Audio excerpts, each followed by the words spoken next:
Hello student, আমি Ramen.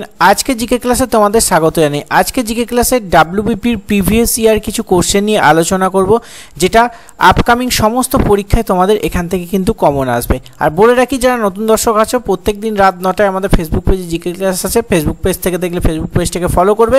YouTube থেকে যারা দেখছো, প্রত্যেক দিন সকাল 10টায় আমাদের ইউটিউব চ্যানেল জিকে ক্লাস আছে, তাই ইউটিউব থেকে সাবস্ক্রাইব করবে।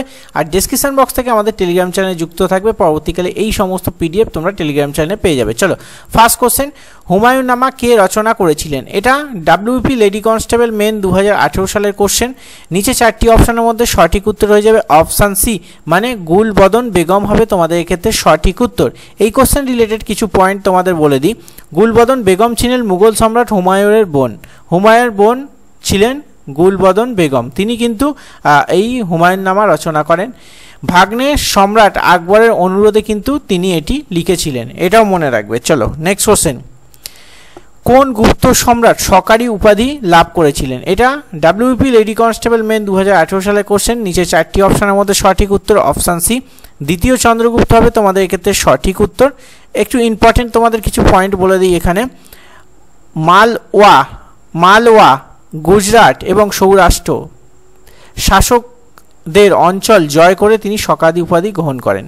ঠিক আছে, কোন কোন শাসকদের অঞ্চলগুলি জয় করে তিনি সরকারি উপাধি গ্রহণ করেন? দ্বিতীয় চন্দ্রগুপ্ত মালওয়া, গুজরাট ও সৌরাষ্ট্র, এই তিনটি অঞ্চলে জয় করে তিনি কিন্তু সরকারি উপাধি গ্রহণ করেন। চলো নেক্সট, উলগুলাল বিদ্রোহ নেতৃত্ব কে দিয়েছিলেন?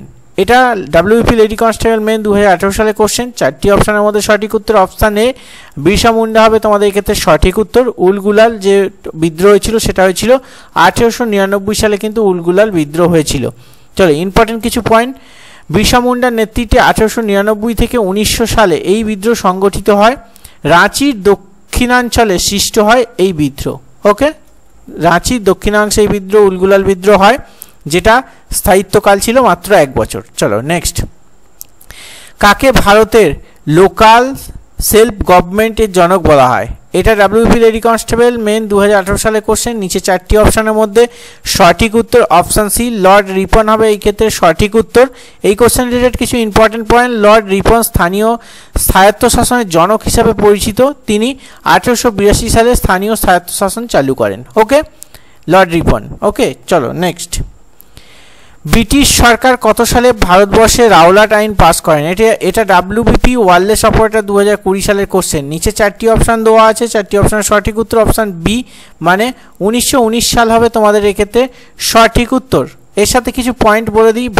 ভারতীয়দের স্বাধীনতা সংগ্রামকে দমন করার জন্য এই রাওলাট আইন কিন্তু প্রবর্তন করা হয়। রাওলাট আইন কি সেটা কমেন্ট বক্সে তোমরা অবশ্যই জানাবে। চলো নেক্সট, কোন প্রাচীন ধর্মমত পরবর্তীতে শ্বেতাম্বর ও দিগম্বর এই দুটি শাখায় বিভক্ত হয়? এটি ডাব্লিউপি ওয়ারলেস অপারেটর পিলি 2020 কোশ্চেন। চারটি অপশানের মধ্যে সঠিক উত্তর প্রত্যেকে পারবে তোমাদের অপশান ডি, তোমাদের এক্ষেত্রে সঠিক উত্তর অপশান ডি, মানে জৈন ধর্ম হবে তোমাদের এই ক্ষেত্রে সঠিক উত্তর। তার সাথে মনে রাখতে হবে জৈন ধর্মের প্রথম তীর্থঙ্করের নাম ছিল ঋষভ, আর খ্রিস্টপূর্ব 6ষ্ঠ শতকে মহাবীর জৈন ধর্ম প্রচার করেন। ওকে, চলো নেক্সট, কৌলিন্য প্রথা কে প্রবর্তন করেন? এটা ওয়ারলেস অপারেটর পিলি 2020 সালের কোশ্চেন। চারটি অপশানের মধ্যে তোমাদের সঠিক উত্তর অপশান বি, বল্লাল সেন তোমাদের কৌলিন্য প্রথা প্রবর্তন করেন। এটা কিন্তু ভিভিআই কিন্তু কোশ্চেন। নেক্সট, নিম্নোক্ত কোনটি একটি বামন গ্রহ নয়? লাস্টেই বামন গ্রহ নয়, এটা কিন্তু তোমাদের ভালো করে নজর দিতে হবে। এটা ডাব্লিউপি এসআই এবং লেডি এসআই তোমাদের 2020 সালের কোশ্চেন। নিচে চারটি অপশান দেওয়া আছে, চারটি অপশানের সঠিক উত্তর অপশান ডি, নেপচুন হবে তোমাদের এক্ষেত্রে সঠিক উত্তর। চলো নেক্সট, তুঙ্গভদ্রা কোন নদীর উপনদী? এটা ডাব্লিউপি এসআই এবং লেডি সাব ইন্সপেক্টর 2020 সালের কোশ্চেন। নিচে চারটি অপশান দেওয়া আছে, চারটি অপশানের মধ্যে সঠিক উত্তর হবে অপশান বি, কৃষ্ণ নদী হবে তোমাদের এক্ষেত্রে সঠিক উত্তর। কিছু পয়েন্ট তোমাদের বলে দিই। কৃষ্ণ নদী একটি উপনদী। এটি কর্ণাটক রাজ্যে কোলার জেলার উৎপন্ন হয় এবং অন্ধ্রপ্রদেশ রাজ্যে কুনুল জেলার কৃষ্ণ নদী মিলিত হয়। ঠিক আছে, কৃষ্ণ নদী যে কোথায় উৎপত্তি হয় এবং কোথায় মিলিত হয় সেটাও কিন্তু তোমরা দেখে রাখবে, খুবই তোমাদের কাজে লাগবে। চলো নেক্সট কোশ্চেন, ভারতবর্ষে কোন রাজ্যে বনভূমি শতকরা পরিমাণ সর্বাধিক? এটা তোমাদের WPSI এবং লেডি এসআই তোমাদের 2020 সালের কোশ্চেন। নিচে 4টি অপশান দেওয়া আছে, 4টি অপশানের মধ্যে সঠিক উত্তর অপশান বি মিজোরাম হবে তোমাদের এক্ষেত্রে সঠিক উত্তর। আর তার সাথে মনে রাখতে হবে ভারতবর্ষে কোথায় বনভূমির পরিমাণ বেশি, যখন শতকরা বলবে তখন হবে মিজোরাম, আর পরিমাণ বেশি বলে হবে কিন্তু মধ্যপ্রদেশ। ওকে, চলো নেক্সট। গ্রীষ্মকালীন সৌরস্থিতি কবে হয়? নিচে 4টি অপশনের মধ্যে সঠিক উত্তর কোনটা? এটা WP কনস্টেবল মেন 2019 সালের কোশ্চেন। এক্ষেত্রে তোমাদের সঠিক উত্তর অপশান বি মানে 21শে জুন হবে তোমাদের এক্ষেত্রে সঠিক উত্তর। কিছু ইম্পর্টেন্ট পয়েন্ট তোমাদের বলে দিই। গ্রীষ্মকালীন সৌর পরিস্থিতি হলো উত্তর গোলার্ধে বছরের সবথেকে দীর্ঘ দিন এবং সবথেকে ছোট রাতের দিন। এটি সাধারণত 21শে জুন তারিখ হয়। এই দিনে সূর্য উত্তর মেরুর সর্বোচ্চ অবস্থানে থাকে। মহাবিষুব 21শে মার্চ দিনরাত্রি সমান হয়। মহাবিষুব যদি বলে সেটা হচ্ছে 21শে মার্চ, মহাবিষুব দিন ও রাত্রি সমান হয়।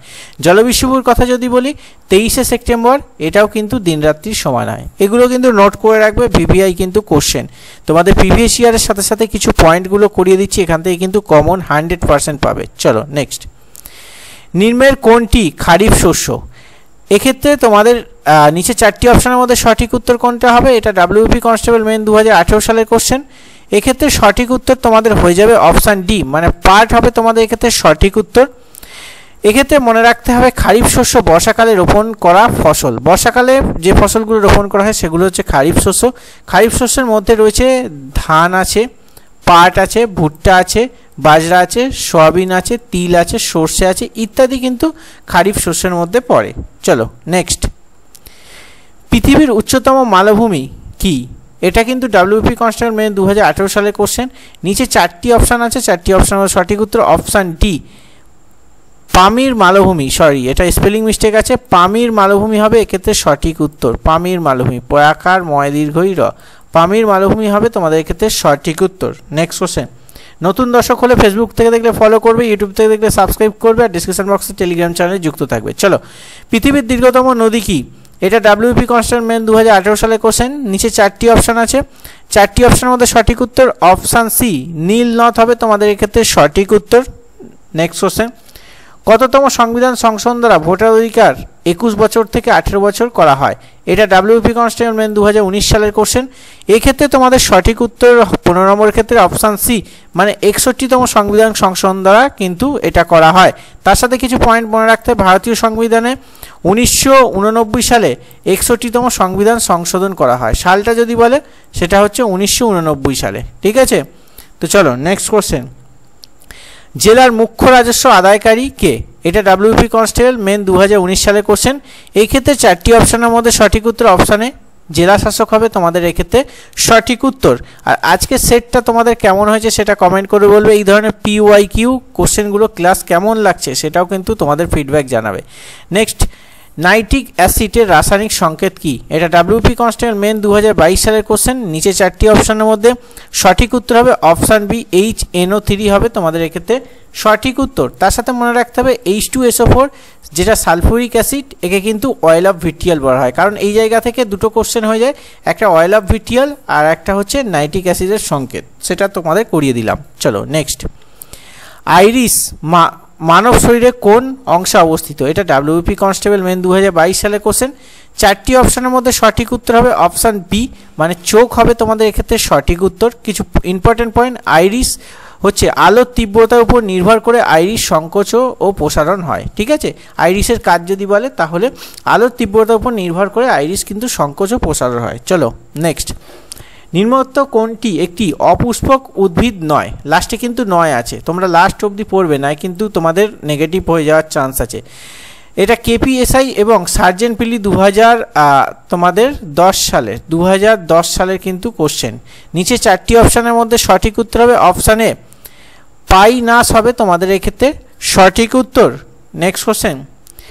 নিম্নের কোনটি অসামান্য অবদানের জন্য শান্তিস্বরূপ ভাটনাগর পুরস্কার দেওয়া হয়? এটা KPSI এবং সার্জেন্ট 2010 সালের কোশ্চেন। ওকে, 4টি অপশানের মধ্যে কোনটা সঠিক উত্তর হবে অপশান বি বিজ্ঞান ও প্রযুক্তির জন্য কিন্তু শান্তিস্বরূপ ভাটনাগর পুরস্কার প্রদান করা হয়। এর সাথে কিছু ইম্পর্টেন্ট পয়েন্ট, 1958 সালে প্রথম কিন্তু এই শান্তিসব ভাটনাগর পুরস্কার প্রদান করা হয়, মানে 1958 সালে এই পুরস্কারের প্রতিষ্ঠাতাকাল।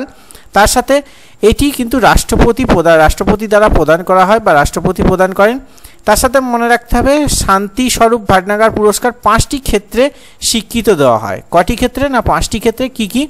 জীবন বিজ্ঞান, রসায়ন, পরিবেশ বিজ্ঞান, প্রকৌশল এবং পদার্থবিজ্ঞান, এই 5টা ক্ষেত্রে কিন্তু এই শান্তি স্বরূপ ভাটনাগর পুরস্কার দেওয়া হয়, যা প্রথম কিন্তু প্রতিষ্ঠিত হয় 1958 সালে এবং রাষ্ট্রপতি দ্বারা কিন্তু এটি প্রদান করা হয়। তো আজকে আমরা ডাব্লিউবিপি প্রিভিয়াস ইয়ার 20টা কোশ্চেন নিয়ে আলোচনা করলাম, তার সাথে কিছু ইম্পর্টেন্ট পয়েন্ট নিয়েও আলোচনা করলাম। আজকের ক্লাসটা তোমাদের কেমন লাগলো অবশ্যই কমেন্ট করে বলবে। ক্লাস যদি ভালো লাগে অবশ্যই লাইক করে সকলের মাঝে শেয়ার করবে, আর ফেসবুক পেজ থেকে দেখলে ফলো করবে, ইউটিউব থেকে দেখলে সাবস্ক্রাইব করবে, ডেসক্রিপশন বক্স থেকে টেলিগ্রাম চ্যানেল যুক্ত থাকবে। চলো দেখা হচ্ছে নেক্সট ক্লাসে, সুস্থ থাকবে, ভালো থাকবে। জয় হিন্দ, বন্দে মাতরম।